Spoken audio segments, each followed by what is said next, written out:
Alright, I think I have everything set up. It's been a while, hasn't it? Well, I'm back to streaming. Yeah. Haven't really streamed since was like April.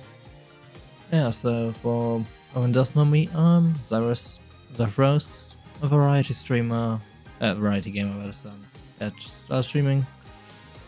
I said I haven't really streamed in a good while.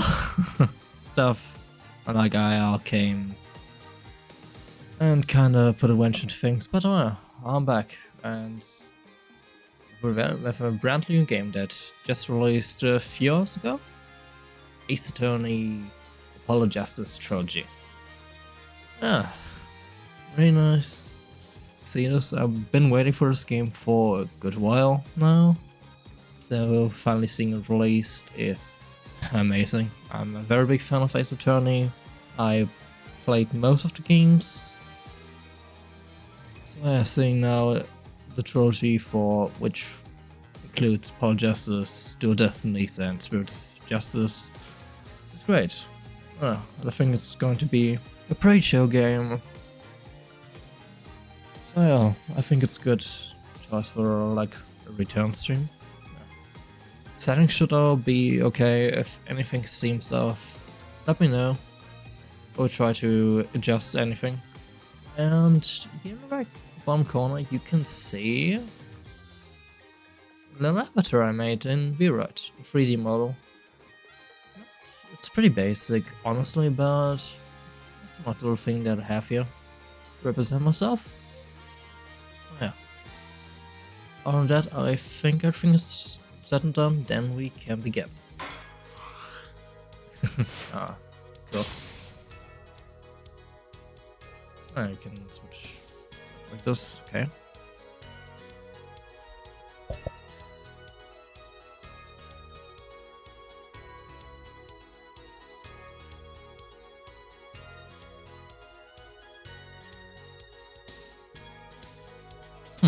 Alright, let's begin with Apologists Ace Attorney. New game.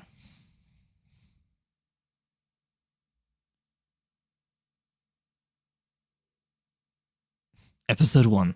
Turnabout Trump.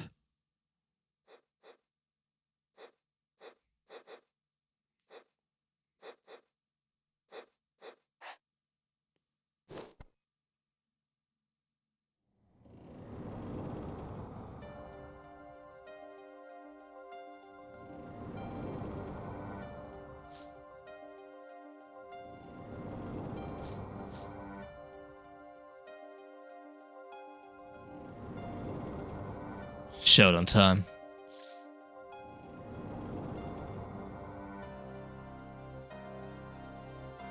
You lose. Ugh. Ugh.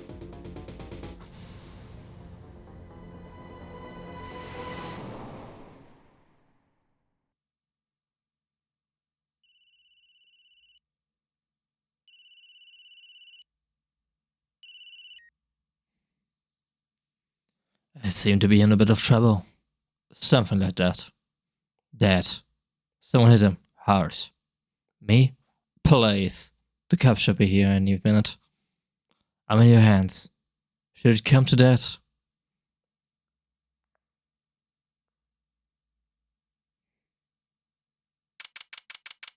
April 20th, 9:37 AM, District Court, Defendant Lobby number 3. Panicked, palms sweaty. I can admit it, I'm nervous. Good morning. Good morning, sir. You look tense, Justice. Wound up tight. Wound up, sir? No, I'm loose. I'm fine. A screechy noise. Is that your voice? I suppose it's to be expected. Your first trial, and it's a homicide. I guess justice doesn't start small, eh? I'm fine. I got up at 5 AM to do my Court of Steel voice workout. I'm fine. Ah, that explains it. I did detect a certain rasping quality to your screech. I overdid it again.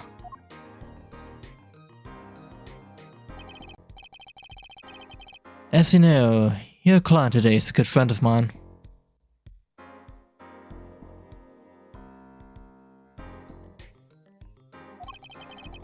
I wouldn't want to let him down, if you get my drift.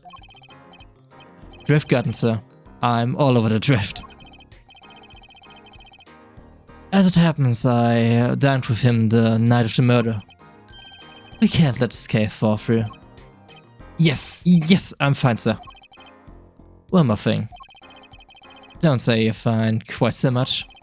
People might take you the wrong way. I'll be preparing your case. You might want to introduce yourself to the client.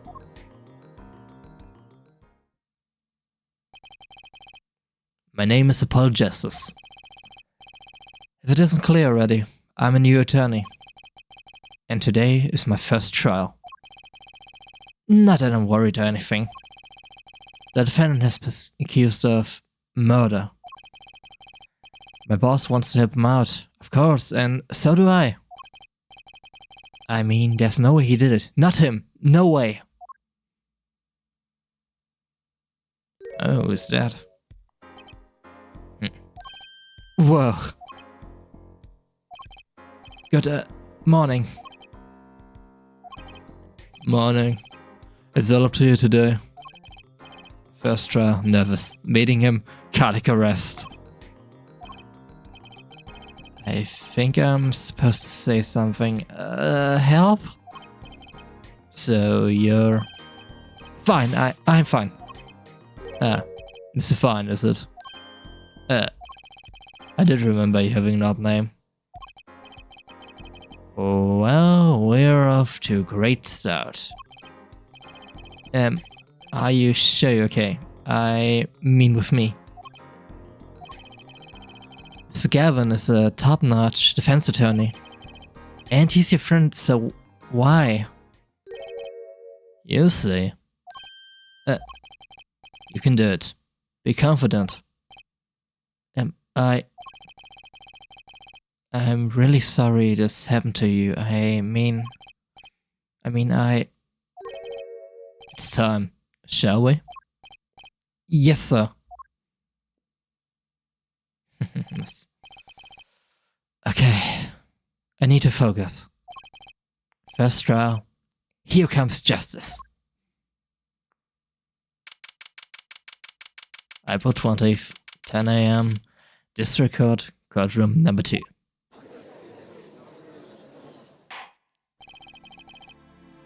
Court is now in session. The prosecution is ready, Your Honor. The defense is, fine. I mean, ready, Your Honor.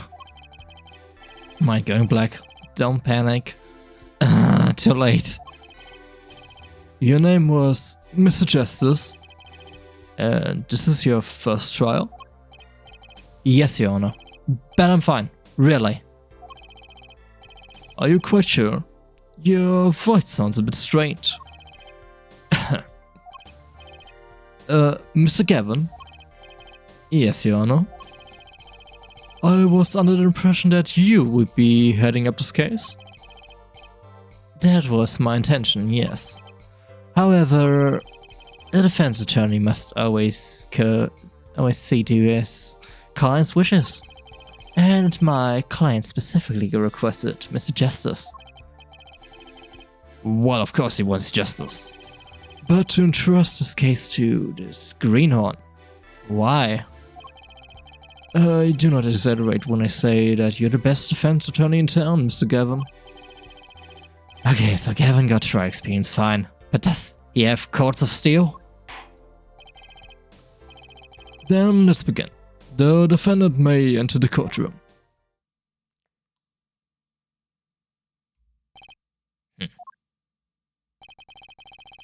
It's truly an unfortunate turn of events.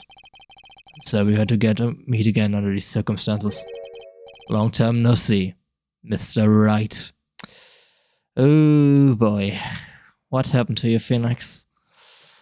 For those that are not in the loop, this stunning poor handsome guy here is Phoenix Wright, the protagonist of the first 3 Ace Attorney games, and now our defendant in this trial. And he looks quite roughed up over the years. Oh well. Let's put the past behind us, shall we? These days, I'm merely Phoenix Wright, piano player. Oh God, Phoenix, what happened to you? Mr. Wright, how could this have happened? I won't speak of it further then. If the prosecution would be so kind as to explain the charges, Mr. Payne. To think I saw you enter this room a fresh attorney, and now I see you leave in chains. Ah, frickin' Payne.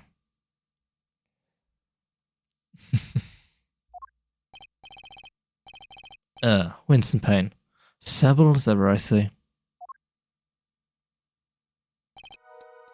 The crime occurred at a Barge Ball Club, a Russian restaurant. The defendant, Phoenix Wright, took the victim, a customer, and he hit him. Wham! On the head, smack! Killed him cold! Customer at the restaurant, you say? And to the defendant, you say he was... The pianist for the club, it seems. Phoenix Wright. The pianist? This is the weapon that took the victim's life. A bottle of grape juice. Grape juice is apparently our defendant's drink of choice. The court accepts the deadly bottle as evidence. Deadly bottle as to the court record. Something to note, Justice. All evidence is filled in the court record. Make a practice of checking it frequently. The court record. Right, I heard of that. And where we have it? Let's see. Our attorney badge, which qualifies us as a defense lawyer. Not a C report. We should probably check out. Victim name, Shady Smith. Age is unknown. Gianna male. Estimate time of death, April 17 between 1:50 AM and 2:15 AM. Cause of death, cerebral hemorrhage resulting from blunt trauma to the foot. Yeah, as we have seen, he was struck. Okay, crime scene photo. The victim and the bottle. Anything noteworthy about this bottle? Let's check. Grape juice. How long has it been since I drank grape juice? Apparently it's Mr. Wright's favorite drink. I wonder how well it goes with brunch. The bottle is completely empty.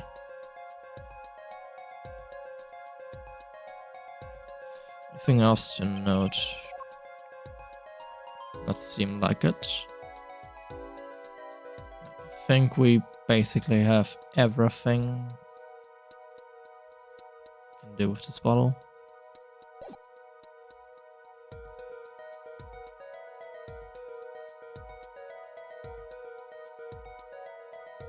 Okay, then let's continue. Use E to look at the evidence so far. I'm confident in your ability to handle this. Right, just usually it sounds like it's time for some hands-on action. So the victim was a customer at this restaurant. But just who was this Shady Smith fellow? We believe he was a traveler, Your Honor. A traveler? According to his passport, he had been out of the country for a number of years. He had only returned to this country recently, though his place of residence is unclear. And he had some connection with the defendant? That too is unclear at present, Your Honor. We believe they first met at a Barge Ball Club on the night of the crime. If they had only just met, then why murder? Perhaps the victim slighted the defendant's piano play? That doesn't appear to have been the case. No, the motive had nothing to do with the defendant's lack of playing skill. At least not piano playing. Let us further explain what I mean.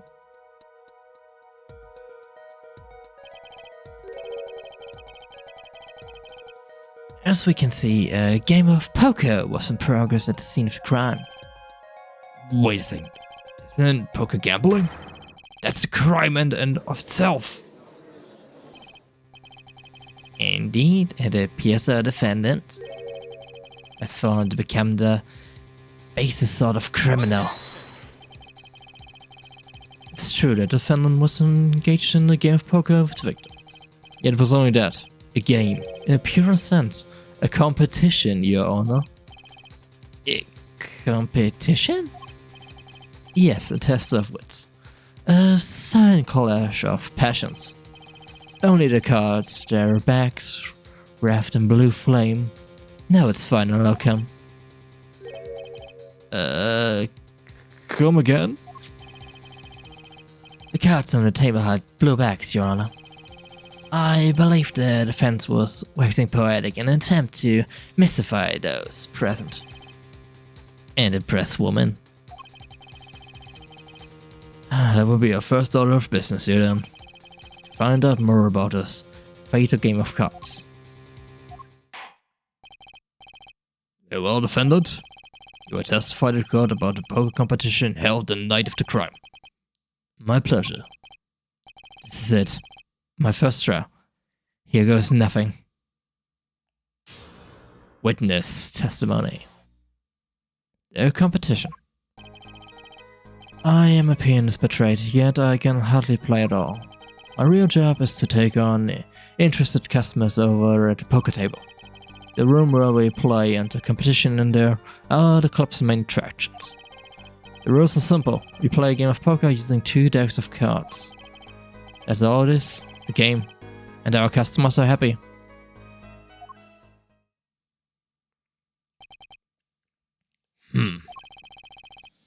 Pianist who can't play piano?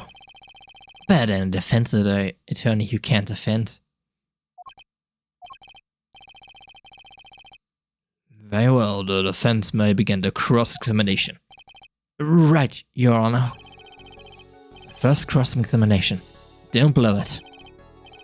Are you alright? You're sweating bullets. Bullets? Where? It's a figure of speech, Justice. Your voice sounds strange and raspy too. My brain feels strange and raspy, so. You watched me perform cross-examinations many times. Though you're never done one yourself, have you? Care for a refresher? What to do? Should I ask Mr. Gavin for a refresher? Personally, I don't really need one, but I think it will be good for you guys to get an understanding of how cross-examinations are going to work. Considering this might be the first attorney game that some people see. Better safe than sorry, especially this early in the game. Yes, teach me. I know nothing. Indeed, your job, Justice, is to be mindful of the court record and the testimony. Look for inconsistencies in the testimony with what the court record tells you. When you found an inconsistency, that's when you present the conflicting evidence from the court record. But I didn't hear anything strange at all in this testimony just now. It could sound that you need to press the witness for more information. Press him? Don't let the fact that he's a remarkable man hold you back. Get more information. But isn't Mr. Wright my client? Well, think you can do it? Yes, thank you, sir. I think I can do it. I think you better. Are we going to have a problem?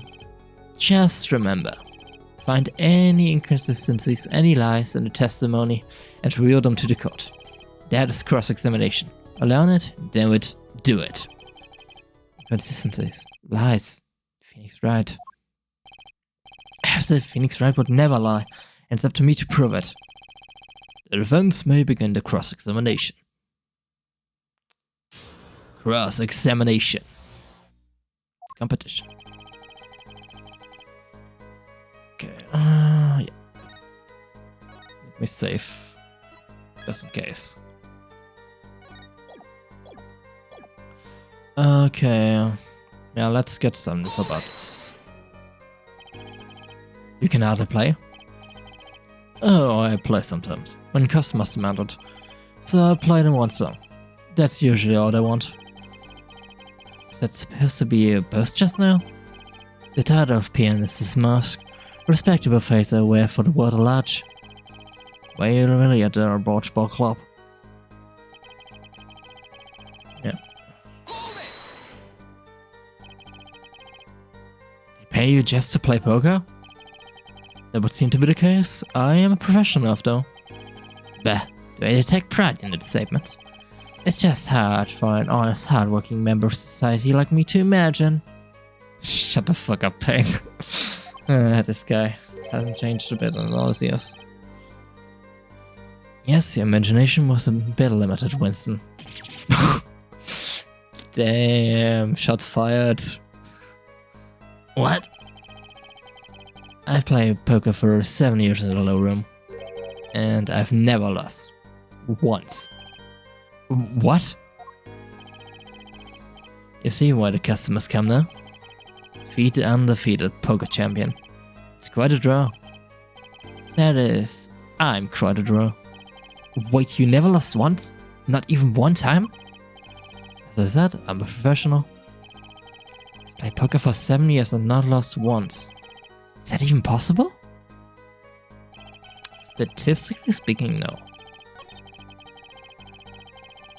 We should probably note this downfall later though. Room in the crime scene photo is an attraction. It has quite a history actually. The Borch Bar Club used to be a gathering spot for black market types back in the day. Black market? All in the past, things like the black market are only on the silver screen nowadays. Suffice it to say that there were a lot of deals being made on the table. Right there in that room. Smoky room, gambling hurts, you know. Just looking at this picture makes me feel bad. The bosses gather around the table, cutting deals, tape from the eyes of the law. Meanwhile, a goon keeps watch through the small window. I can practically picture it now. The window does like it would be good for keeping a lookout, but little else. The room had a few other tricks to it. Though it was common knowledge to regulars. At any rate, they come to play poker in a room steeped in history. Despite the dark past, it was all just good, clean fun. Rules are simple.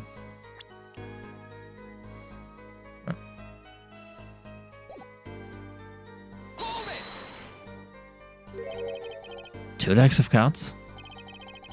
A simple measure to prevent cheating. If you alter two decks, no one can slip in cards. Something else I noticed. In addition to the cards on the table, there are some lying scattered on the floor. Precisely. Cards on the table, cards upon the floor, each one forming a complete deck. The crime scene painted blue by a sad sweep of cards. It's poetic, really. Incidental, we used two types of cards to club. One deck of cards was red, the other blue. As I recall in poker, you make 5 hand cards. I can see how it would be easy to cheat. Yes, a game of hands.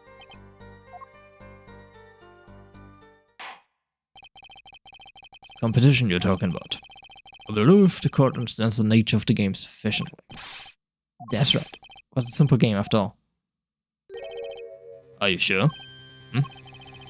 People are not murdered over simple games, Mr. Justice. Defendant, you were in the room the very moment that the crime occurred. Yet you claim no connection to the crime? Now that's strange. What's strange? I was testifying about the competition that night. Asking me about the crime at this point is against the rules here, Ola.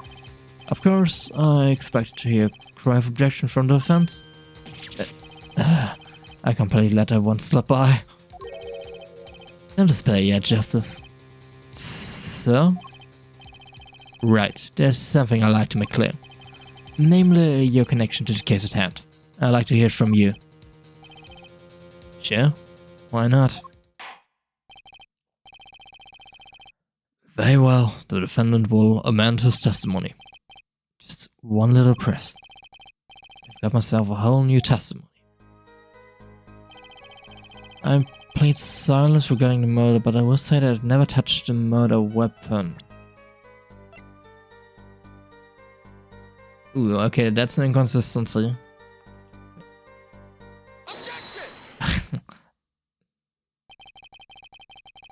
So you say you didn't touch the murder weapon. This grape juice bottle? Right? So I said. Something the matter, Mr. Justice. Too bad on the defense area never learned how to play dumb. What's this, Mr. Payne? I examined the bottle in question, you see, and it was covered with the defendant's fingerprints. Yeah, of course the prosecution would bring this out. Objection! No need to shout, Mr. Justice, I can hear just fine.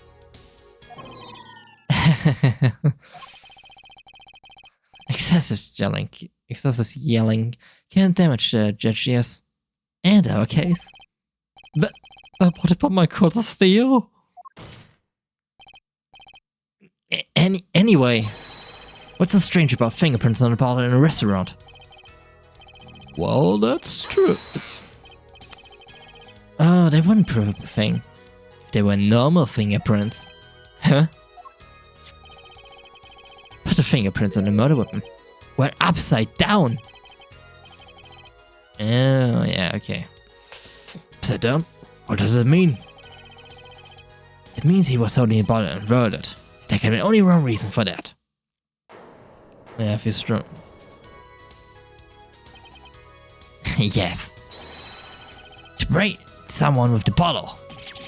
Ugh. Mr. Gavin, I think things just took a turn for the worse. Oh. I see no problem, Justice. Huh? The only thing that matters is the truth.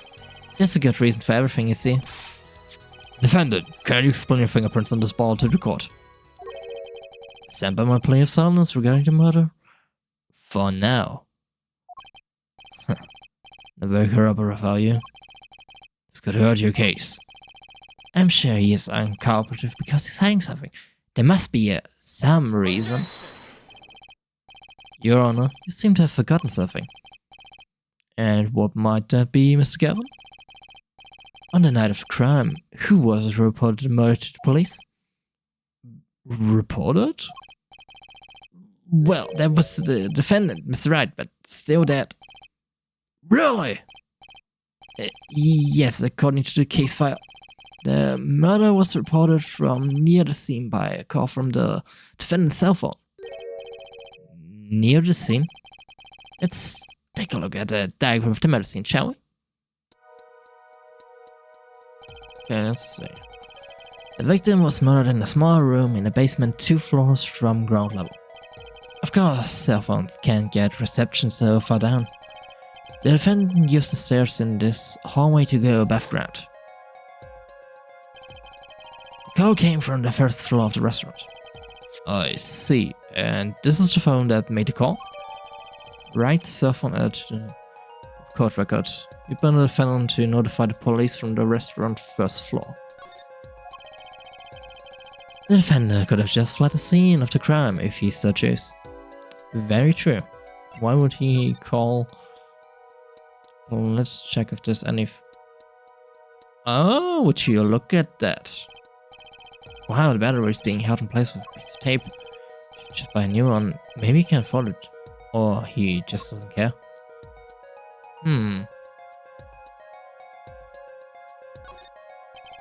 Anything else on that thing? I think just that, but it's probably going to be important some way or another.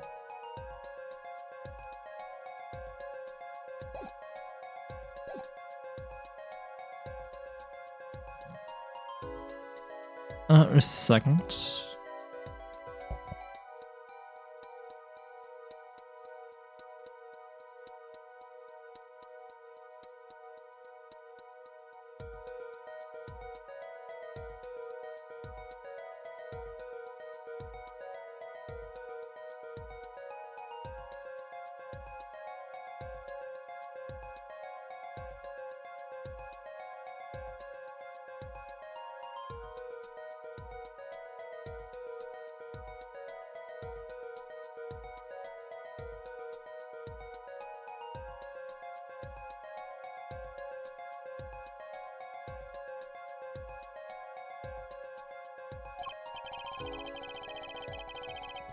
Yet you fulfilled his duty as a citizen and reported to the authorities.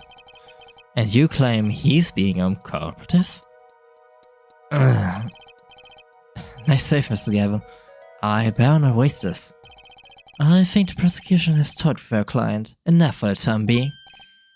Toyed? I assure you, no one is more serious about... What was it you said? The defendant was in the room the very moment the crime occurred. How can you possibly know this? That's a good question. How indeed? The answer is simple, Your Honor. The prosecution has a decisive witness. You're as good as they say you are. So someone else was in the room of the night of the crime. That must mean they witnessed the crime. Everything up to now has been a warm-up, Justice. Are you ready? Again. Well, the prosecution may call on its first witness to stand.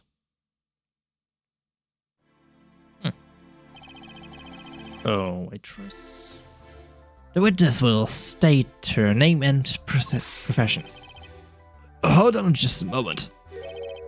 Where's the witness? As a matter, she has been threatened by the defense's demonic-looking hordes. So much you said a little hard, Joe. Relax, people. Jeez. Have no fear. If any horns point in your direction, Discord will cut them off. You're sure? I swear on my gavel. Please come out. Is this violence against hero crime, Your Honor? Well, if you're sure, it's okay.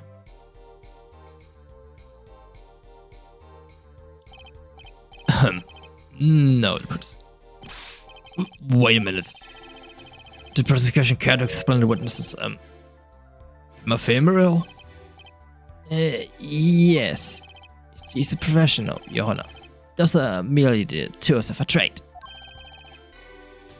And that will be? My name is Olga Ollie. I am employed as a waitress in Barge Bow Club restaurant. Then why the camera? Of course, it is my practice there of Barge that is naming restaurant. But I also perform how it is said, other services. I take it one of these services is taking the customer's pictures? Like for example, this one. Okay. That's the defendant. Indeed, on the night of the murder. Man in white head is one who was gone kaput. Indeed, that is the victim. Order! Order! This is quite a piece of evidence to casually drop into our laps. It is same way as I drop cold balls of brooch on laps of custom. Casually. Huh. Then the court will casually accept this new evidence. August photo added to the court record. Okay. Now witness, where were you at the time of the murder? Let's check this thing out. Okay. Doesn't prove too much right now. Might then conserve. Yeah, that they were together, that's what I can prove right now, but nothing more. What we already noticed pretty much. I was in room. The hideout, we call it. Excuse me, the hideout? Is room where famous gangster bad guy was arrested. Is room where murder took place. What? In look of other surprise. It is lovely. I will post by courtroom door later for you.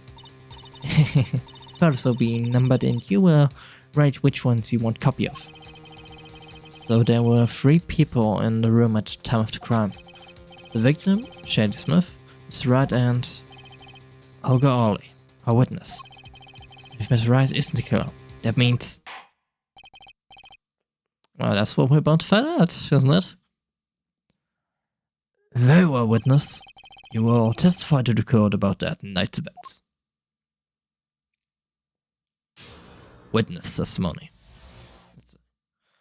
That fateful night. That night, customer asked me to deal cards for game. It was called. Both players played with heads on. The victim, he plays whole time with his hand on Locket's neck. Then last hand is done, but something terrible has happened. That man flew at the victim and is strangling him. Okay, we already have an inconsistency. Because he was not strangled. That's a lie. Incidentally, who won the game? Isn't it obvious? The winner was the victim, Mr. Smith. That's ridiculous. Because Mr. Wright can't lose. Justice. Maybe you can come up with a more legitimate objection. But he had lost 7 years. Take it from me, kid. It happens. I didn't lose the case my first 7 years as a prosecutor either. Incidentally, I have some evidence here. What does he have?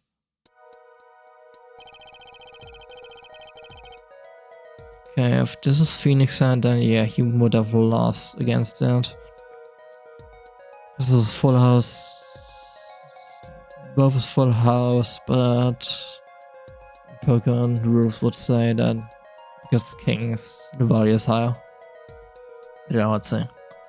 These are the poker chips as they lay to the very moment of the crime. And the chips on this side belong to the defendant, Mr. Wright. These on the far side belong to the victim, Mr. Smith. Chips, you say? I mean, yes. Imagine a poker as war. Your hand is your army, and the chips are the spoils. I know that. After all, in my youth I was known as the poker head of courtroom number 3. I think he means poker face. Looking at this picture, it does seem that most of the chips are on the victim's side of the table. Chips for the election record. Very well, the defense may cross-examine the witness. We already have it, but let's check this thing out.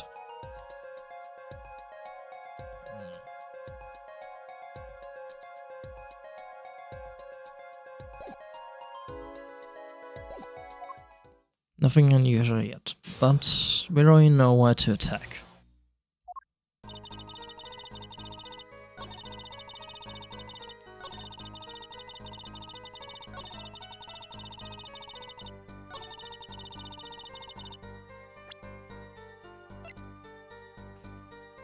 Yeah. Objection! Oh really? Strangled, you say? That's odd.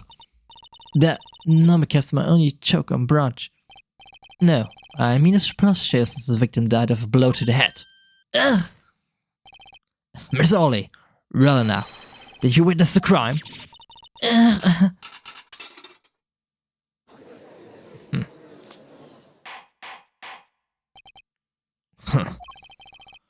Looking at the picture, it doesn't seem like he was hit. Still wearing his hat and everything.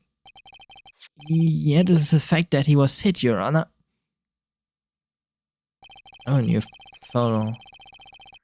Here's a photo we took of the victim with his head off during our investigation. Well, that's quite shocking, isn't it? Certainly was it. Crime scene photo number 2. But I've seen it happen. Well, definitely on the head. The defendant, he lunged at the victim, his neck. Oh really, Miss Ollie? I think I caught you in your own lie this time. Justice, I admire your enthusiasm, but perhaps you should think this truly once more. What do you mean? I found a contradiction. There's one thing in the testimony that troubles me. Very well. It seems you should continue the cross-examination. such a thing as thinking too much. So what's that? Let's stop eating it. There's such a thing as thinking a lot too much too. Okay, now we got it. But now we need probably information. You are dealing cards. Do you do this often? Yeah, I am doing this. If customer wishes it, I serve anything. Brooch, cards, more brooch. It is my work. It's good to hear if Plex hasn't forgotten the meaning of service. Welcome you to Brooch Ball Club, where Brooch is as warm as the waitresses. Thank you for not handing out flyers during the cross-examination. Okay, let's go get you.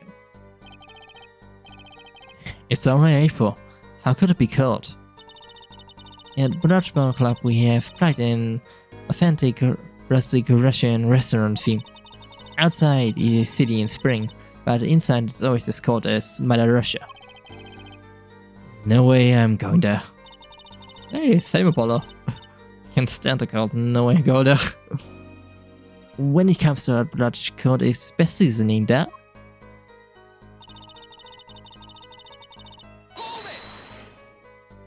This locket is probably interesting because we haven't seen one.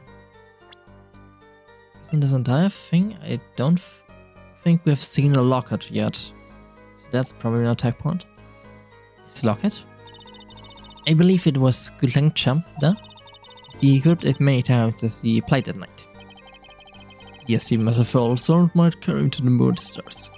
Though if I was small enough to fit around his neck, it wouldn't have much lift. The defense would like clarification. This is a locket we're talking about. I mean a pendant with a picture in it, not a rocket. Of course I knew that. It was probably a pendant shaped like a rocket, that's what you called it. No, a locket's a locket, it doesn't matter what shape. It's considered bad form to poke fun at a hard of hearing in our society. Hard of hearing, or hard of understanding. So what happened next?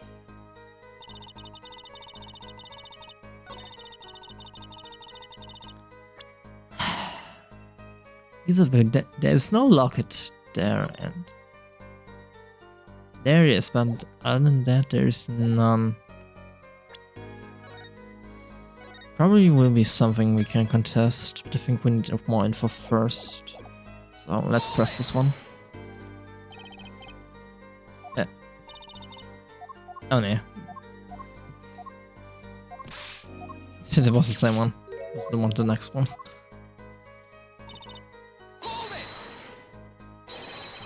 Something terrible? The defense were refraining from Needle's shouting. Sorry. I need to seriously reconsider this vocal training thing. Now, Miss Ollie, can you tell us what happened? Oh, I was so frightened that I trembled with fear.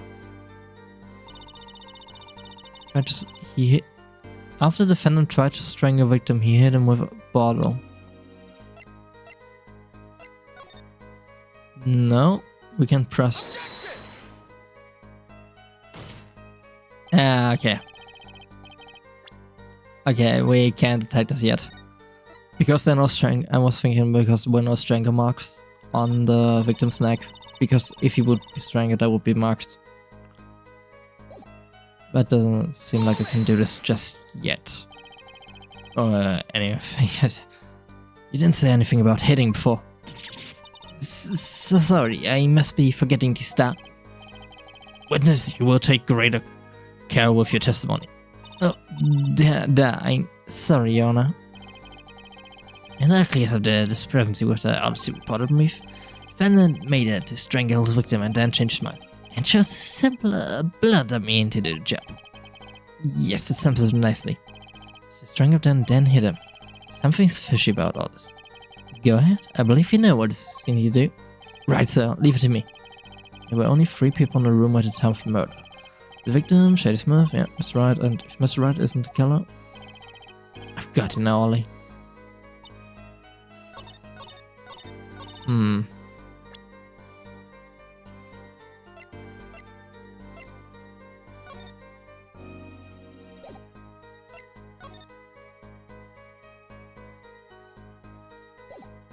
Do I need to present him for the one, maybe?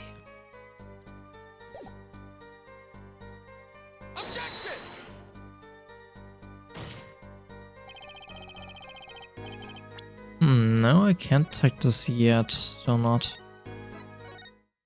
Maybe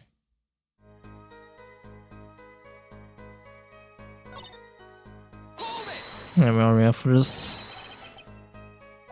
Let's check if maybe I need to press everything. If I can get because there would be strangle on Marks if he actually would be strong. He wouldn't have been strangled to death. Or no, to death at all.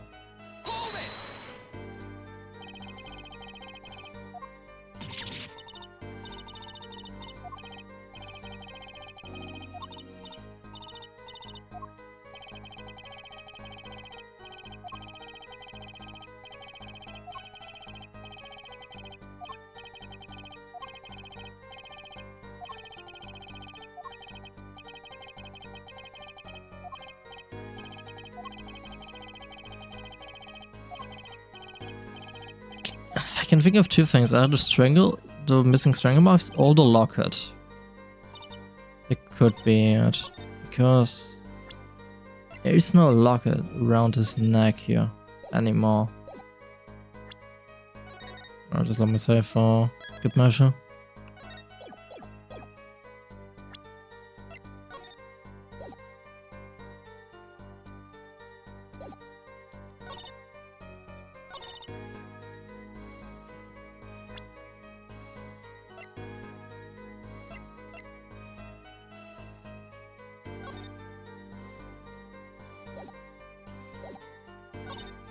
See if I can attack this. Ah, so it was the missing locket. Okay, it was the missing locket. You know, there was one curious part in that testimony, just like Mr. Gibbons said. But what does it mean? Mr. Justice, would you care to explain what it is you're thinking so intensely about? Recall the testimony, Your Honor. The victim played with his hands on his locket at his neck, I believe she said. I hope you aren't about to raise an objection to the witness' grammar. No, but look at this photograph. Do you see a locket on the victim's neck? Well done, Justice. I'm impressed. I knew you'd be able to handle this. But what does it mean? If we are to believe this witness' testimony as it is, then the locket disappeared following the victim's death. Lockets don't just disappear, Your Honor. It's quite simple when you think about it. If the locket is gone, someone has taken it off, no? Taken it off? Wait, you don't mean... The defendant wasn't strangling the victim at all. He was taking off his locket. Wouldn't I explain it? Ah, okay. Defendant, what do you have to say to this? Say. Yes? I just noticed, but you have something hanging around your neck, don't you? Oh, you mean this? Yes, it's a locket. A photograph inside. A photo of my daughter.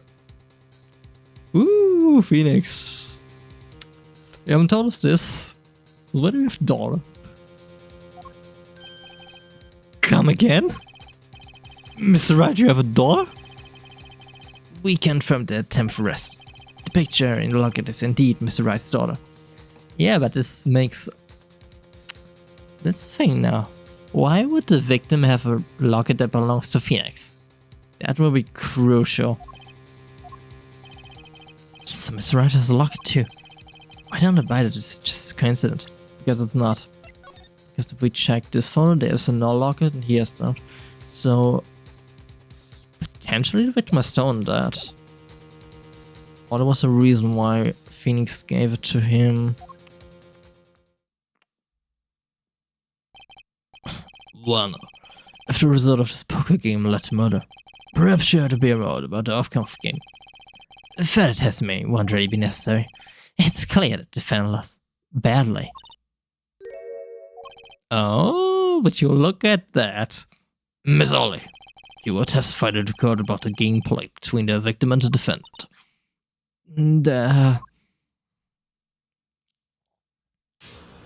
Witness testimony. Serious competition. The game began with 3,500 points in chips for each man. House chips come in two sizes, small and large. The one who was winning, that was the victim. For last hand, defendant play with all chips on table and loose. The moment loss was decided, defendant grabs bottle from table and... Indeed, taking a look at these pictures, it does seem to be a one-sided game. As the court knows, poker was the defendant's life. Value must have been a bitter pill as well. How many times have I heard these words? If I didn't feel a rage, Your Honor, and now I regret what I've done. A commentary, but it's true. Methinks the judge watches too many odd court movies. Mr. Wright said he hasn't lost in 7 years, so this testimony must be wrong. You take meanings out of his words, and yes. Okay, for each man. Small and large. Let's press this one. You're telling me that Mr. Wright, undefeated for 7 whole years, was losing. That it must have been most unlucky day for him. I'm glad I did not take out a picture of him. It would break camera, certainly. The chips, they went always to victim's side of table. So you're telling us it was a one-sided game? That one-sided end. Played with all chips on table and lost.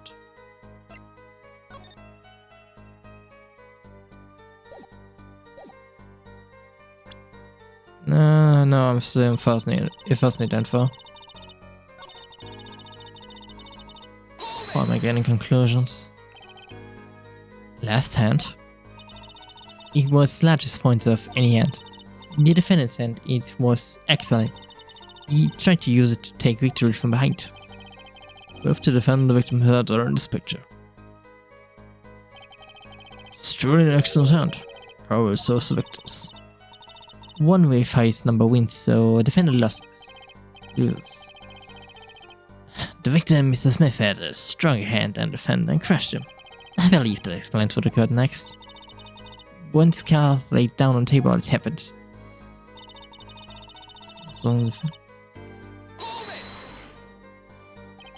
And what happened next?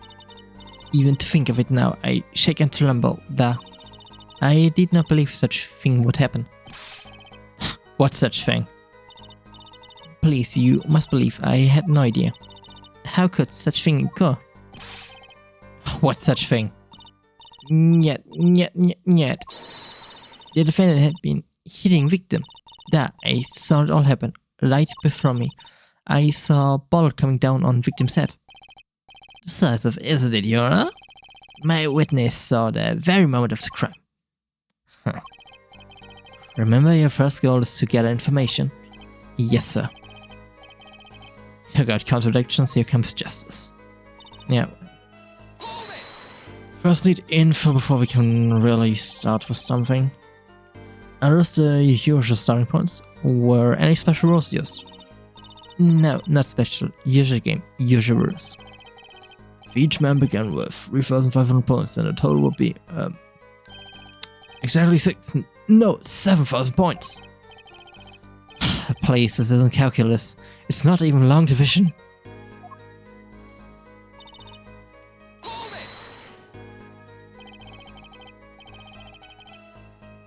The chips in this photo, all the chips that were used. Yeah, of course. Oh, something fishy with these chips. Should I press further? Yes, press harder. Maybe could explain a bit about these chips? Explain what is there to be explained?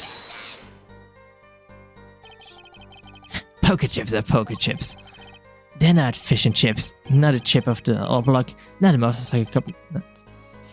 Thanks. Now, Professor, I better ask something. What are these chips worth? Are they in dollars or rubles even? Yet, as I have been saying before, it was game, not gambling. Hard, perhaps, for capitally to understand. 2 types of cheap, 100 points cheap and 1000 point cheaps. It is not money there. Justice? Sir, don't you find our comment interesting? In more ways than one, sir. I've added to her testimony myself. Well, this fun one, yes, I want because I have a really good idea right now. Because if we look at that, because it's sad that the large ones are worth 1000. Now look at how many chips are here. We have 9. We have 10 black for the large ones, which would be 10,000 points. And if everyone starts with 3,500, as she says, this can't be the case. The testimony. I wish I knew where I was going with this. Well, witness the food threat. That, Your Honor.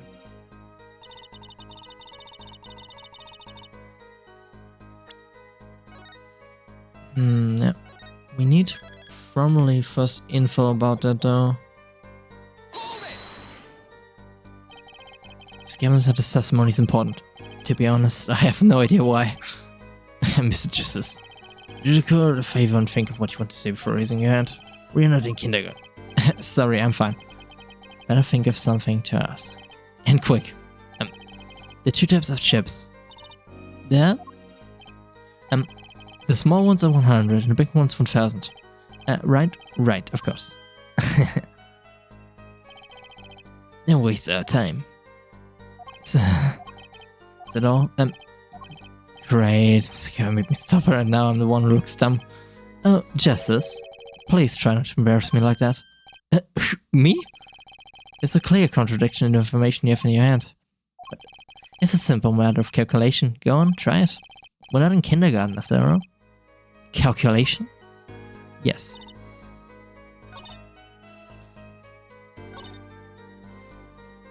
No, which of those 2 I have to press? Better present. Because, yeah. Because that can't be the case if we go from her first testimony. I think now that I have the info, I can probably actually do that. What? Yes! I was correct. You sure it was the victim who won? Absolutely sure. It seems our new attorney is a bit confused. A glance at the picture is enough to tell you one. If you're not in kindergarten. Just for safety's sake, could you explain the problem with the cut? Of course, Your Honor. In this photo, I see small chips and I see large chips. Tell me, which are worth 1000 points? Wait, the big ones, of course. There. Oh, I thought so too. But then the total doesn't add up. Yep. Because if you look at that, the total wouldn't add up with that. If it actually is the case. But if you take the small ones, if the small ones are the ones which are 1000, then it's clear who won, and it was Phoenix. Because otherwise, that wouldn't go into 10,000, not 7. Let's review what the witness told us. Each man starts with 3,500 points in chips, and the combined total value of the chips was 7,000 points. Yes, if my calculations are correct. Let's see, 3 plus 1 carried 5. There, Your Honor. Now, look at this photo that allegedly shows all the chips.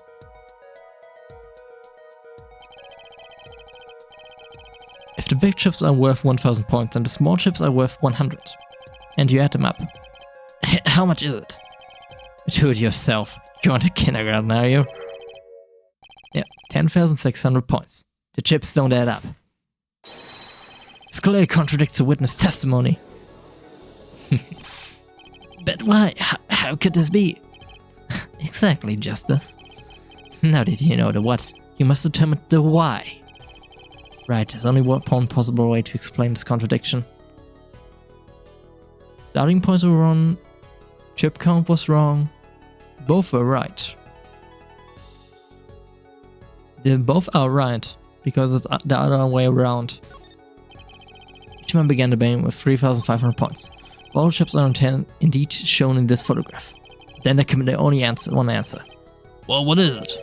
The value of the chips was the other way around. What? Want to know what I think? The small chips were worth 1,000 points, not the big ones. Madness, utter madness. Show me the photograph of the chips again. There are 6 small chips and 10 large chips. Wait, that does make 7,000 points when you add them up. Excellent work, Justice. It's almost as though you figured it out by yourself. Well, I'm just glad I was the one who said it. But wait! The value of the chips may be different, but the change is nothing. Indeed, the victim did have the largest chips still. No, because if we look at it, Phoenix had more points in total, so Phoenix was winning. Exactly. The small chips are 1,000 points and the large chips 100. Let's do a little math. Add up the points for each side table. The victim, Mr. Smith, had 2,009 points and defended 4,100 points. Well, now, it seems that Mr. Rat was winning that night after all. That's impossible. My client had even less reason to kill the victim. After all, he was winning. Now, Miss Ollie, you must have known the true value of the chips, since you were there at the scene of the crime. Weren't you?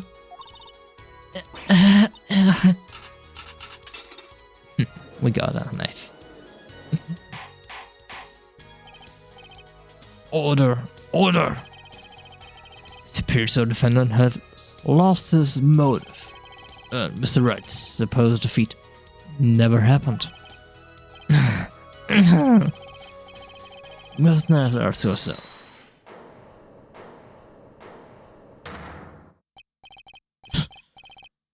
Excuse me, what is it, Miss Ollie? I did not want to be saying this, but actually, see what, Miss Ollie? What do you see? In the last one, there was a cheat. You don't mean a trick? What do you mean?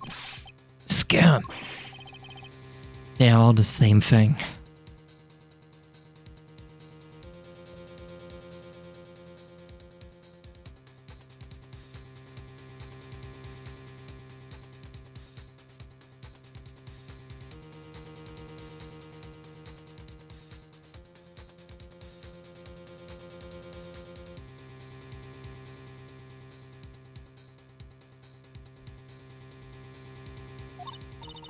Yes, there was cheating last time.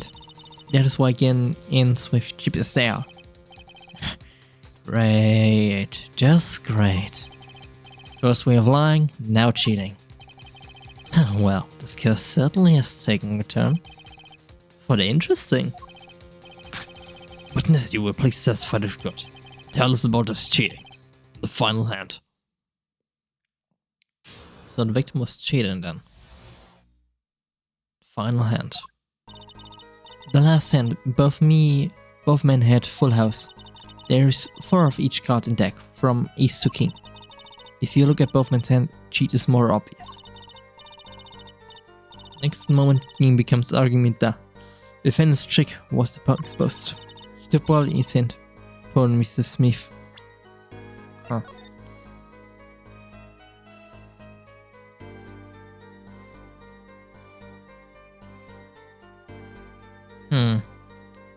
I don't quite see what she wants to say exactly though. Probably a fans not.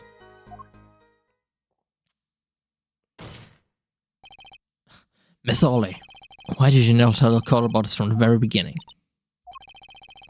I thought I smelled a cover up here. Well folks, it's time to throw back the covers. Full house is a very high scoring hand. Not easy to make in my experience. That alone is enough to suspect less than scrumptious tactics. Mr. Gavin? What's a full house?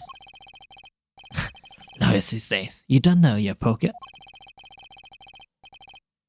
can say this bodes well for your case or career. What is this? Some kind of secret code poker ring? Justice. You know the terms 1 pair, 2 pair, and free of kind, yes? Yeah, no problem. 2 cards with the same value makes a pair, and 3 makes a free of kind. Good. Now picture a hand with 1 pair and 1 free of kind. That's full house. Huh. That doesn't sound very easy to make, does it? You can see each player's hand in this photo. Wow, they both have full houses. We forget there's an easy way to make a full house and go on the field for 7 years. You cheat.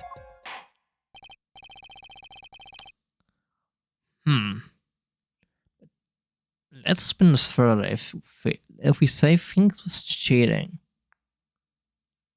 how would he lose directly? If he really was cheating, he would have gotten himself a winning hand.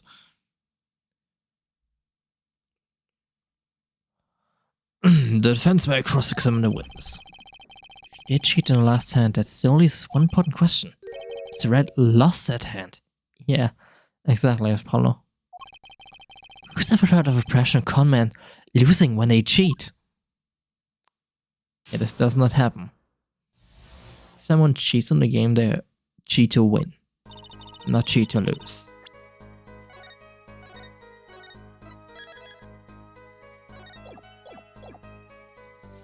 Both men had full house. I don't really think we need to press this.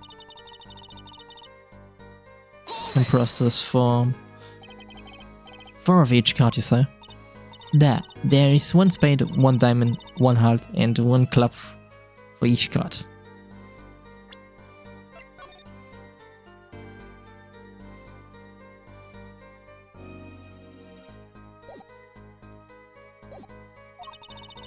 It is an interesting fact that this number 4 comes from number of seasons. Huh, you don't say. And did you know that the cards are numbered 1 to 13? At all the cards in the document you get 364. A year. Huh, you don't say. Isn't that 1 day short? That's why each deck has 2 jokers. They say the second joker stands for the leap year. Thus you have a perfect representation of the year on a deck of cards. Huh, you don't say. We're going to be in this courtroom for a year if it keeps going like this.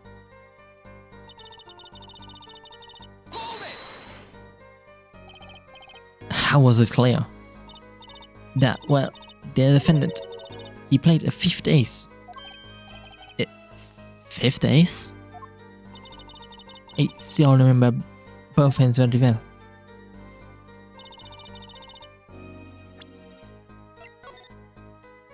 Huh. Wait. But this is clearly different. Yeah, this is a lie. Here, because this can't be, because when we look at that, he has 3 kings. So her testimony is false. Obviously cheating was further, perhaps I should say, a hand. Your Honor, perhaps this can be out of testimony, without Mr. Payne's joke. Very well, the witness will attest to their testimony, please. Yeah, and we can press this. I better present. Yeah, no. Objection! That's an objection.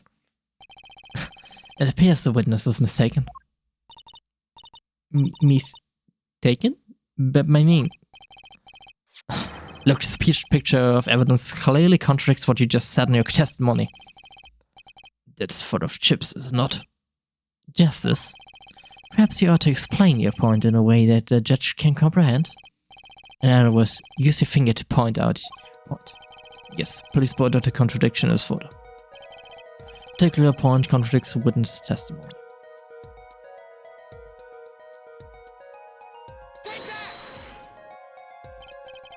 It's here, of course. Huh? What?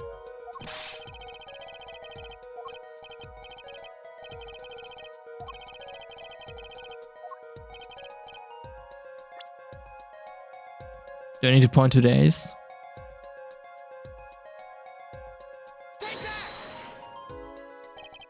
Yeah, okay, I need to point to aces. Yeah, okay. Both could have worked though. Because he had 3 kings and 2 aces, so okay, but because we're talking about the aces right now, okay. Mr. Ollie, in your testimony you made a fine claim.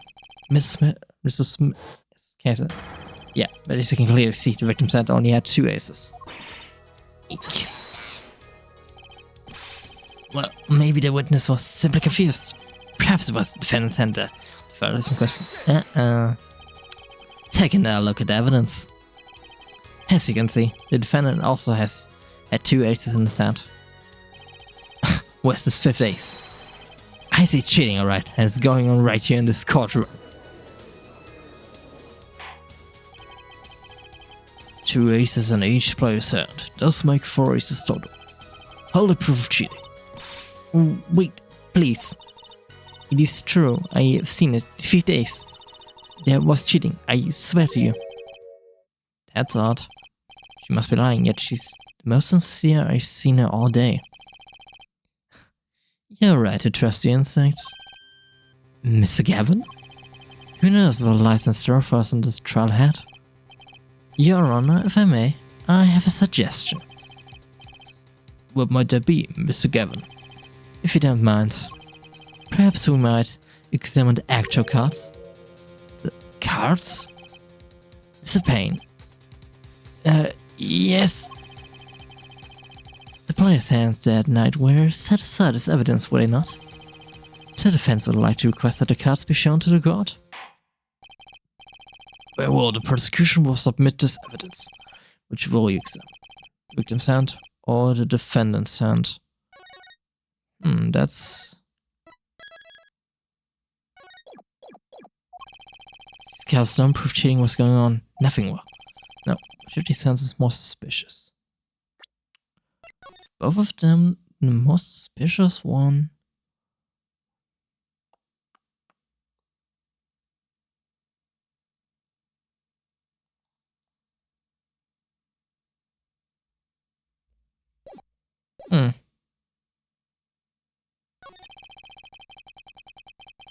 Yeah, it was the victim's hand changed over the course of the witness testimony.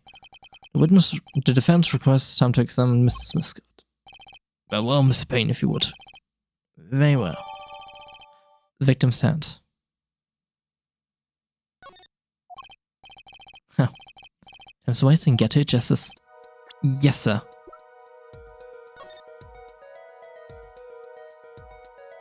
Haha! Would you look at that? Blueback. Yep, there's cheating but from the victim. There it is. Ha! Oh, okay, so I actually need to point this out. Okay, like what I just said. Examining evidence, be sure to view it from outside angles. Yeah, angles.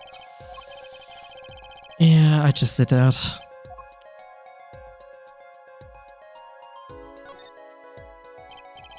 What? Your Honor, look at this. One of the victim's cards. The back is a different color. That's impossible. But I put that card in right side. What was that, Miss Ollie? No, yet. I merely said that I have. Your Honor. Mr. Gavin, yes. Tell me, what is the easiest way to cheat at poker? To cheat? I'll tell you. One merely needs a friend.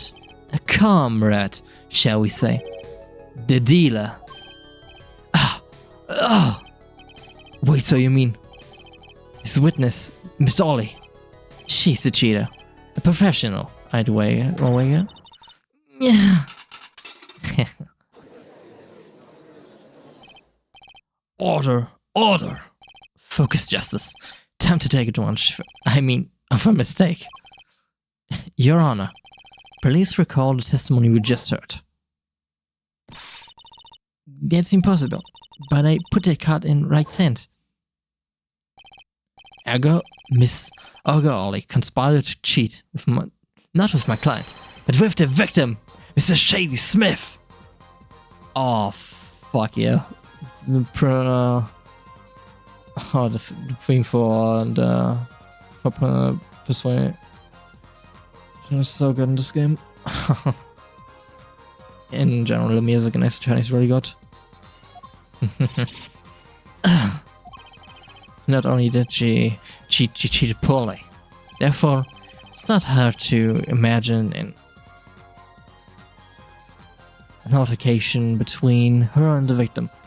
Huh? Oh, okay. Okay, I need to take a small break. Get some water. Everyone. I'll be back in probably like 50 minutes or so.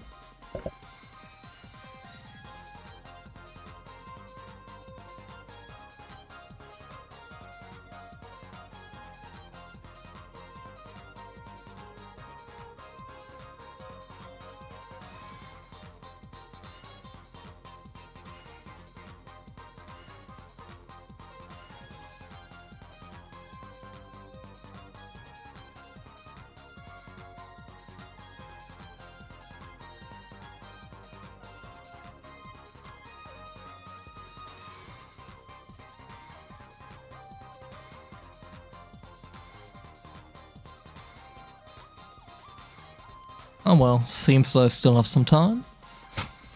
Actually, so the break is going to be a bit later. Someone just called, but it wasn't something that needs to be taken care of yet, but it's probably like 30 minutes or so.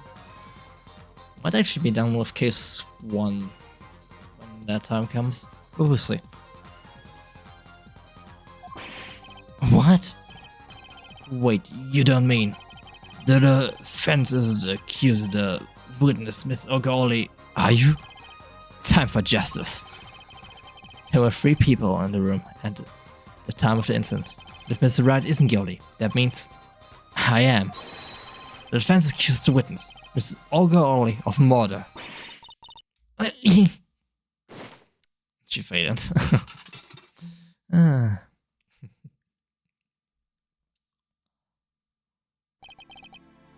Mr. Payne, where is your witness, Miss O'Gorley?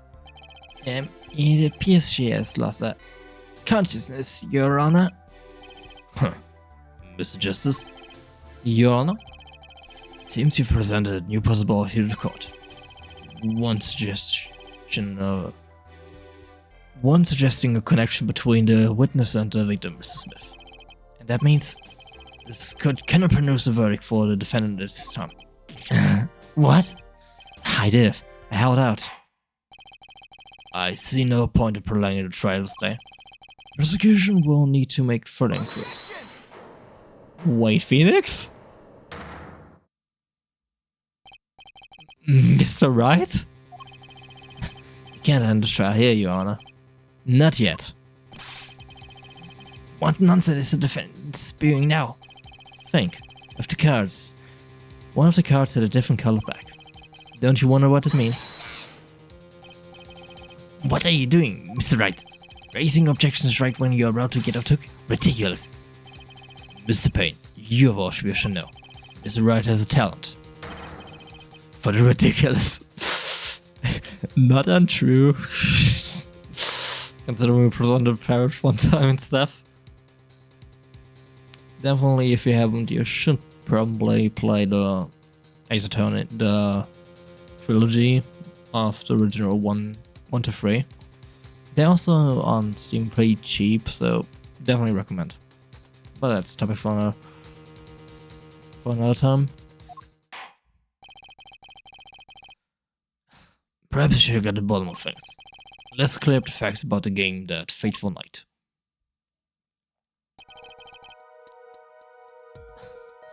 As was said before, we altered between 2 decks of cards at night. That was said before. The 2 decks at the club had different color backs, blue and red. 1 color per deck. Why use different color backs? If you use the same color, the 2 decks might get mixed.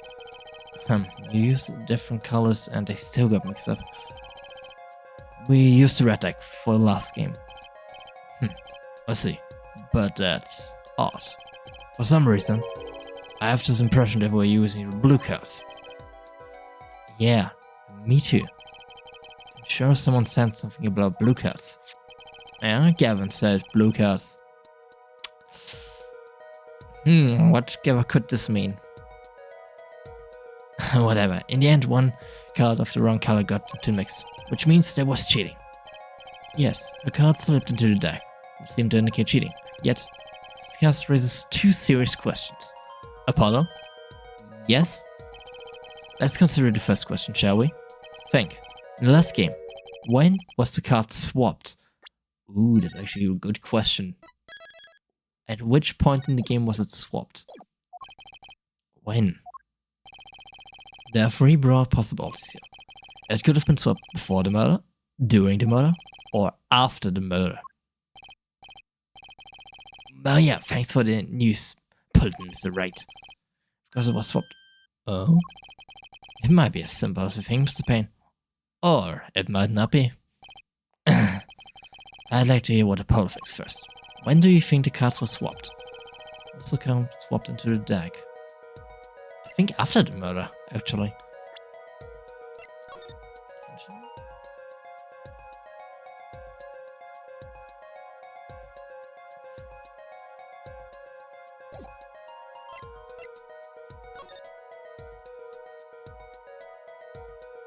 Yeah, because if he said, because he is the blue one, but we know they used the red one.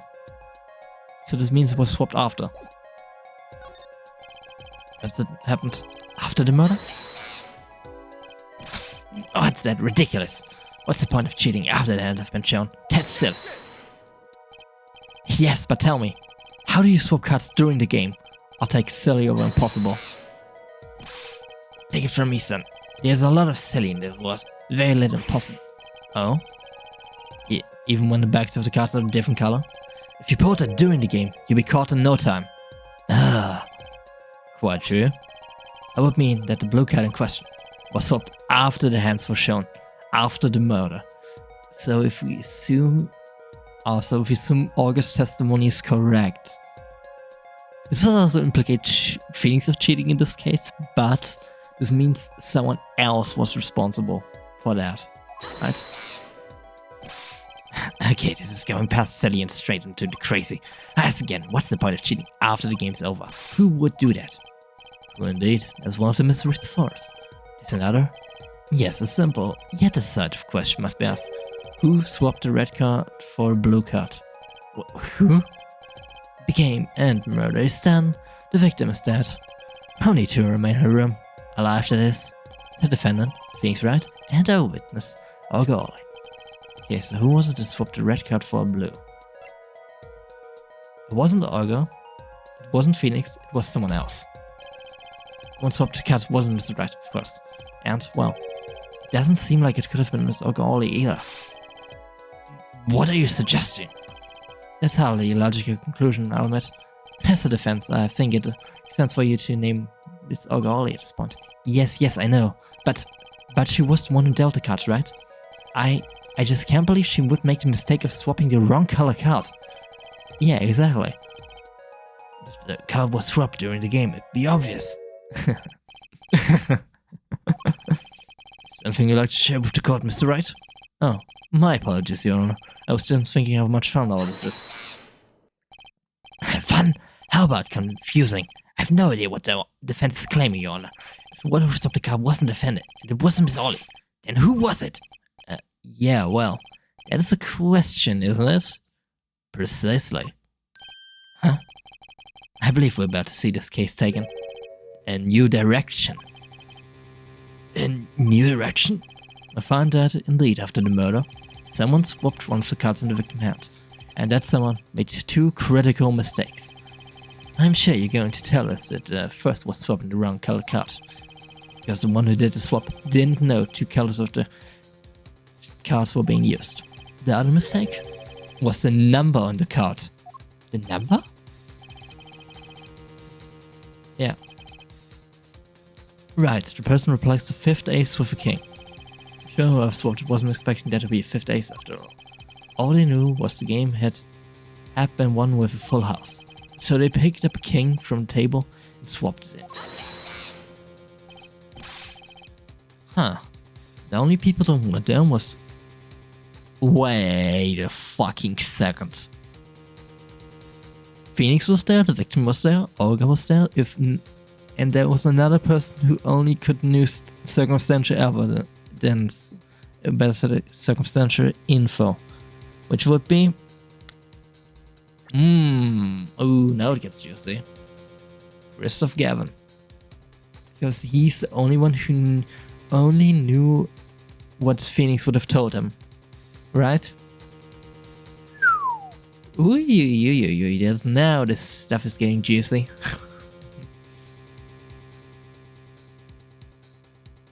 But there's one problem. According to our case record, this person doesn't exist. True. Not until now. But you have to admit the possibility of a fourth person. Though it's more than a possibility. There was someone else there at night at the scene of crime. What?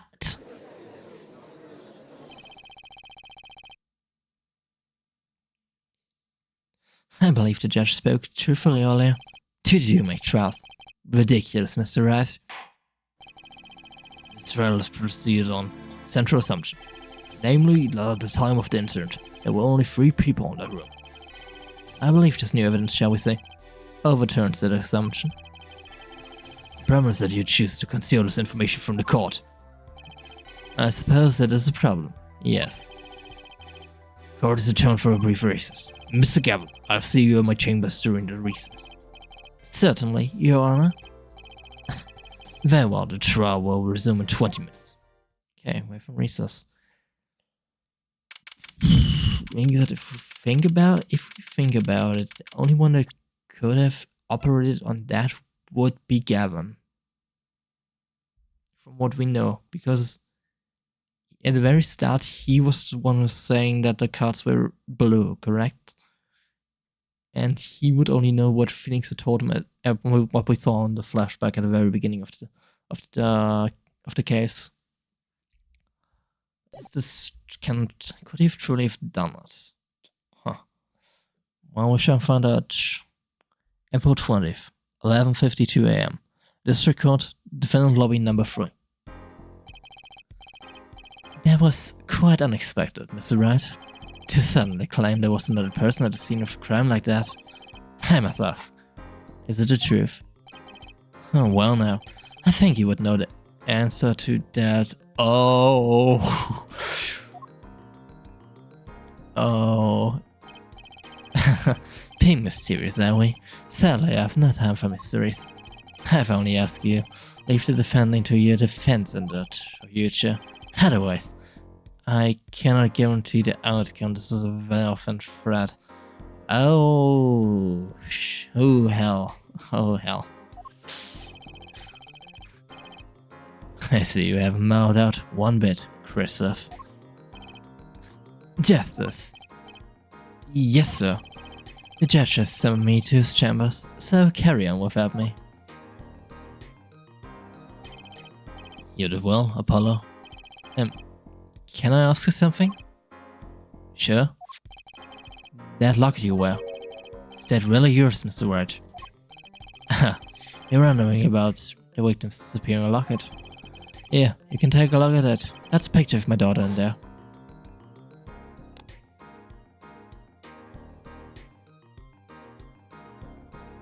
Huh.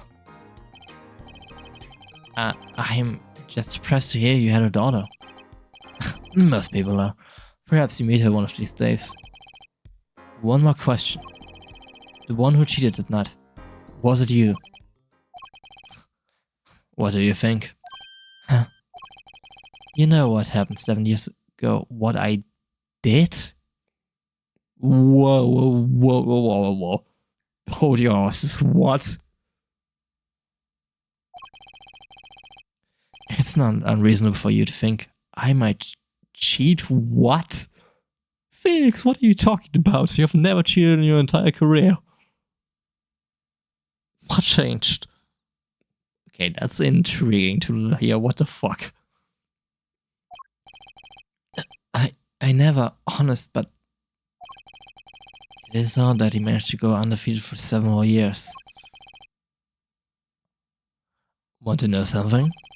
There's only one game where you can be dealt bad cards all night and still win. Poker. You see, poker is all about reading your opponent. That way, it's a lot like a court case. Poker is like trial law? Figure out what your opponent is thinking, and you win. Well, yeah, but that's harder than it sounds. I think not. Tries they might conceal, everyone reveals the true thoughts in the end. The body language can become a valuable source of information. You're kidding! Their witness, for instance. Zolly. She would touch the back of her neck during certain parts of her testimony. Did you notice? No. Come on, who noticed that? I mean, it's correct though. She did do this. This was definitely a tell. Words, habits, twitches. It's all information for the reading. That's the secret to winning, Apollo. Someone taught me. And now I pass the secret on to you. Oh, he's talking about me, isn't he? But I'm not worthy. I mean, there's no way I pick up on these signals. No, you can do it. Huh? You just don't know it yet. What's he talking about? But you will. Soon. Almost forgot. One more thing. About this case. You should know, I haven't told the truth to anyone yet. What? I knew it. I have my reasons, of course. All shall be revealed. And Apollo, I need you to be there, defending me. I need your power. Power? I had no idea my courtesies were that special. It's time. The real trial begins now. Do your best. To be continued.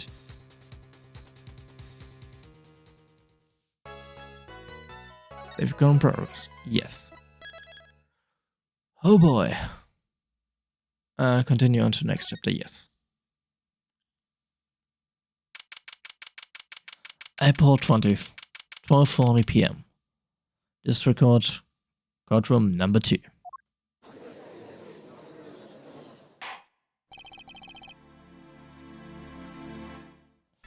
Hope will now reconvene. As a witness, Miss O'Gorley recovered. Yes, Your Honor. Well, she regained consciousness. Perhaps we can hear versions of the events again. That's the thing. You see, she's quite fatigued. You're looking a bit fatigued yourself, Mr. Payne. Sadly, fatigue is insufficient grounds for refusing to testify or prosecute. The defense would like to request that Miss O'Gorley take the stand. Very well. The witness will take the stand. Perhaps you could repeat your name and profession? Perhaps you rather admit you're a poor liar and a poor loser. Not. Ooh, she reveals her true colors. Name's Olga Ollie. That's the truth. I'm a professional dealer. People call me Olga Quickfingers Ollie. Oh, really? Want to know something else? I'm not really Russian, and my last name sounds like, oh, really? That's the truth. I hope you're satisfied. Witness, you will tell the court what you were really up to that night. Fine, I talk. We had a plan, see? Let me remind you that you're currently under oath. Any further fabrication will have serious consequences. Fine.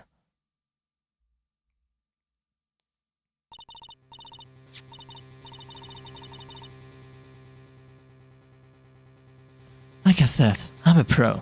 That guy, Smith, hired me to do what I do best.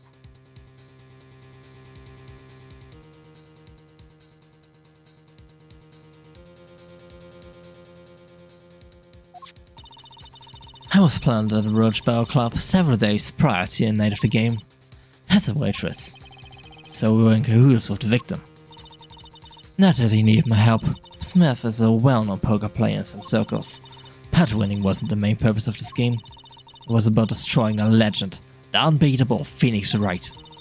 The plan was simple, elegant really. You see, we set up a trap of sorts. I was told to plant a card in Wright's pocket beforehand, and then deal 5 aces during one of the games. When the hands were revealed, Smith would call him out and search Wright. He would then pull out the planted card and the trap would snap shut. We were trying to implicate him. You swapped the cards. Exposed as a cheater and losing on top of it, he would have made a great double play. Just like that, the legend would be dashed to pieces. Indeed. Getting caught red-handed cheating would cast out Moore's prior wins. A 7-year-old legend struck by one little cut. That was the plan. Oh, really, Ollie? How droll. But it appears you made quite a mistake. A mistake? I agree. The trap was elegant. Yet what happened to the plant cut? Hey, that's right. He's lucky I give him that.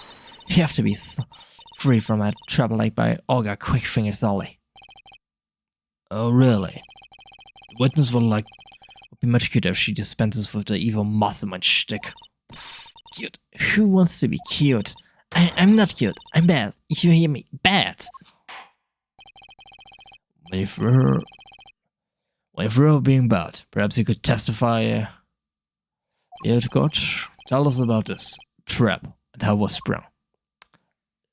Now getting to the interesting part. The best laid traps. That night, I planted the card like I was supposed to, and Ryan lost the last cent, just like he was supposed to. Then Smith searched him, but the planted card was gone. The trap failed. The next moment, Ryan picked up a ball and swung it. It wasn't me who was Smith, it was a no-good cheating defendant. Surprising frank testimony still leaves us most in the dark. The trap was perfect, that's how he perfect. If that rotten cheater hadn't messed it up. Look who's talking. Well, the testimony for what it's worth is all yours, Mr. Justice. With witnesses like her, who needs criminals? And with defendants like Mr. Wright, who needs prosecutors? The best laid traps.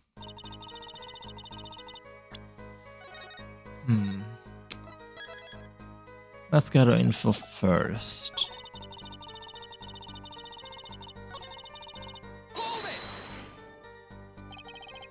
Spelling card. Which card was it exactly? The trump card. The 5 of hearts. I guess. Mr. Wright was to have switched the 5 with the ace to make a full house.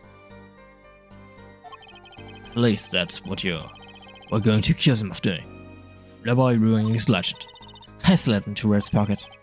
When was this? Why, before the match, of course. While he was eating. At the Brunch Bar Club, we serve brunch and circus. Mind me never to go there. Of course, the card was to make us granted beer during the game. Like a good brunch, a plot must be cooked up early and allowed to thicken.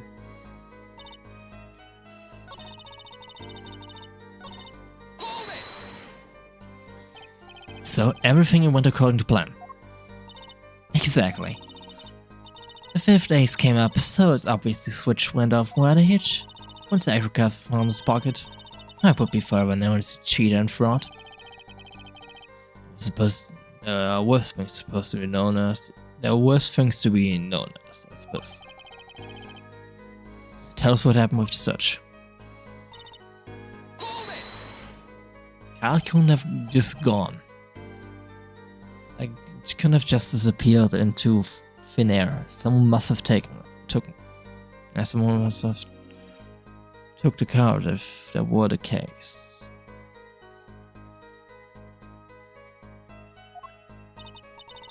Here, my trump card, the 5 of hearts. Gone, without a trace. Poof, zippo. He searched every nook and cranny, even inside his cute little hat. But the card was nowhere to be found, is this correct? Never in my long storied career, never has Quickfingers Ollie been so rarely duped. Oh, really? So what did happen to that 5 card? Don't look at me. Why don't you ask the cheating, lying, two-faced defendant? So the 5 of cards is still missing in action. If it would be found on someone, this would implicate them.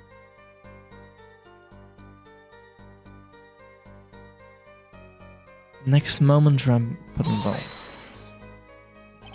Wait, isn't that a little odd? What's odd? You searched Mr. Red thoroughly and found nothing, which means he didn't cheat, which means he had no reason to strike the victim. Well... Hmm? Oh, what was that? What was that just now? I sensed something. Something wrong, Mr. Justice? No, nothing, Your Honor. What to do? Should I press a little harder? Yes, definitely press harder. Miss Ollie, you're hiding something. What are you talking about? Me, quick fingers, Ollie. Hide something. The defense will refrain from baseless accusations. I have one question for the witness then. You say you saw the moment the defendant hit the victim. Is this true? Of course it's true. I see it, honest. I saw it when Red hit him. Here it is again. With my own eyes, I saw it. It's this weird vibe I'm getting. A witness, for instance, Miss Orley. She might touch the back of her neck during certain parts of her testimony. Did you notice? Touching her neck, was it?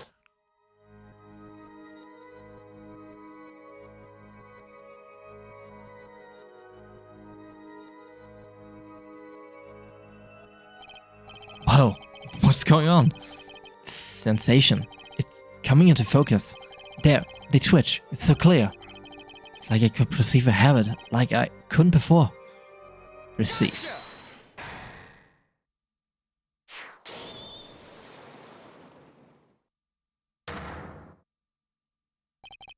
Zolly, perhaps you're unaware of this yourself. Unaware of what? Whenever you get to a certain point of your testimony, you touch the back of your neck with your left hand. My neck? So what? What indeed, Justice? I hadn't noticed anything of the sort. When she says that part of her testimony, she's subconsciously recalling something. Her body reacts to the memory when she touches her neck. I'm sure of it. Memory? Would someone care to explain what he's babbling about? This is highly unusual, but let's ask the defense. You claim the witness is remembering something. Maybe you have evidence of memories to show off. Her habit is scratching her neck whenever she talks about the moment of the crime. So what would remind her most of the moment of crime? Zolly, whenever you recall the crime that night, you scratch your neck. I've noticed it happen when you think about the moment of the crime. There must be some reason behind this habit of yours. I believe the weapon that left her neck was...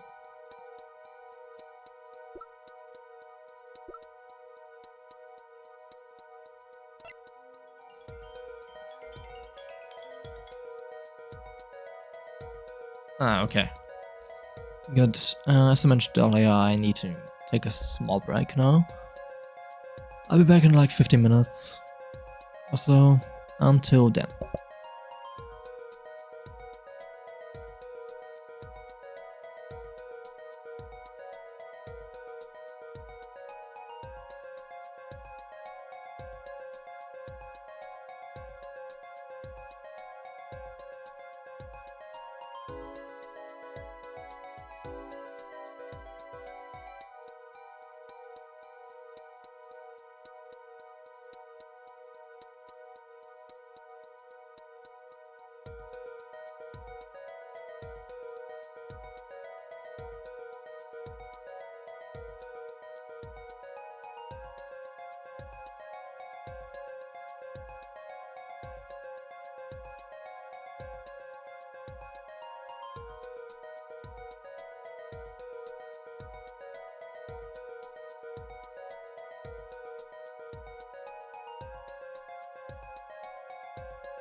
And I'm back.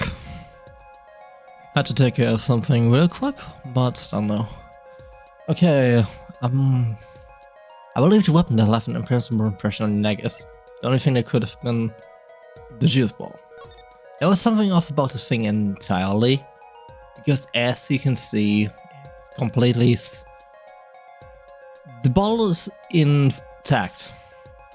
Like, we're assuming that the bottle was used to kill the victim. Now think about it for a second. What happens if you smash a bottle or something like that? The bottle will break. So something is very clearly off about this bottle. It's something that's been bothering me for a while now. Whenever she talks about the moment crime, she touches her neck. Her mouth demands more of the moment in this bottle, the murder weapon. But something doesn't fit. If you were only the witness to the crime, why would that make you touch your neck like you're in pain? What's he talking about now? It was Miss Smith, the victim, who said, not you. This is a correct examination, not a crosswire conjecture. The witness, his habits, they're completely irrelevant. Justice, I admit I'm a bit confused myself. This is certainly a unique cross-examination. I'll explain later. Just trust me. Now's the only chance to break her. Miss Orley, please testify in detail about the moment of the crime. The very moment. Yet, I know nothing. We know you're not Russian. Witness will testify. Please, now.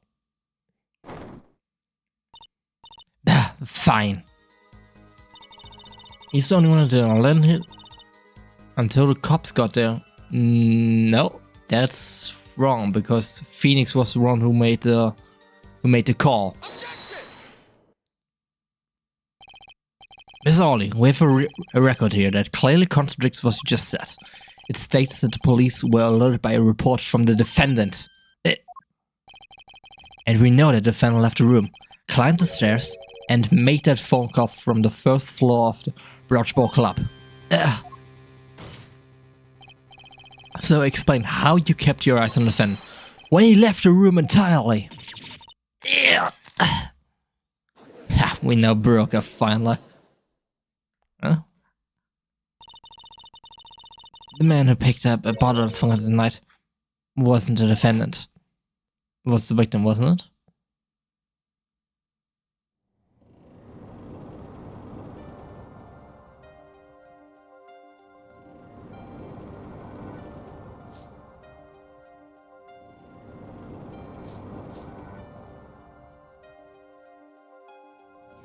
Showdown time. You dirty cheat. Check his pockets, now! It's gone. The card's gone. You lose.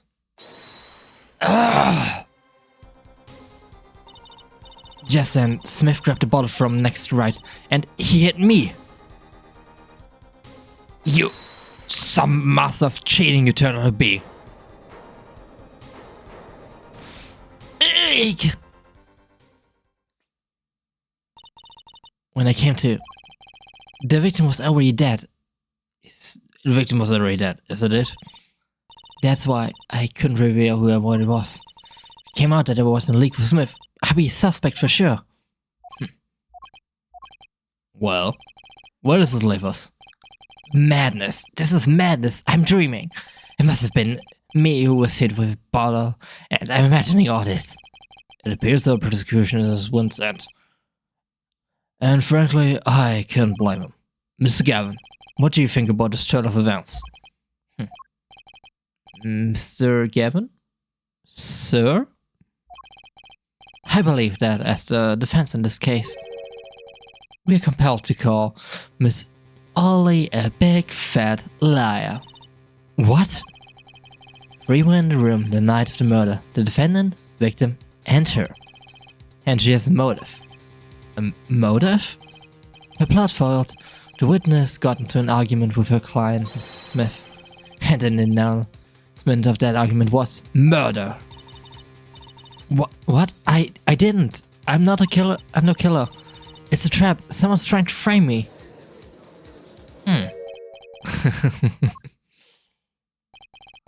What tangled webs we weave when we practice the thief. So tangled, we catch ourselves in the process. Mr. Wright. Such a hasty conclusion. It's not like you, Christoph Gavin. What are you saying? Why not consider the other possibility? That it was another person in the room at the time of the murder? Right, like Mr. Wright was saying before recess. The single car was swept into the victim's hand after the murder, and the one who swapped the cut didn't know two colors of cards were being used. A fourth person.